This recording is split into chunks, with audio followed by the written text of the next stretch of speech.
કેમ છો ફેમિલી મિત્રો? જય માતાજી. અત્યારે મારા બા કાના ભગવાનને તૈયાર કરી રહ્યા છે.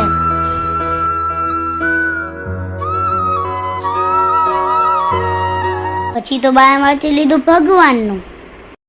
તો અત્યારે છે મારું રિઝલ્ટ. હું અત્યારે જઈ રહ્યો છું મારું રિઝલ્ટ લેવા. ચાલો પહેલા આપણે ભગવાનના દર્શન કરી લઈએ.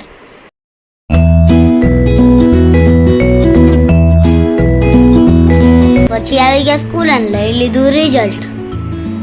પછી લાગી લીધું સને પગે.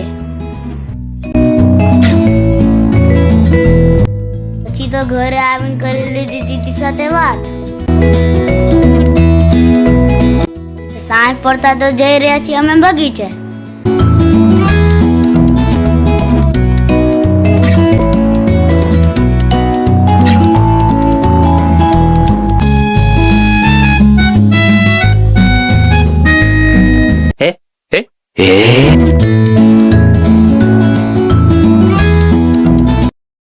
પહોંચી ગયા ઘરે. મળીએ કોઈ કાલે બીજા નવા બ્લોગ સાથે. તાલીમ બધા મારા જય માતાજી.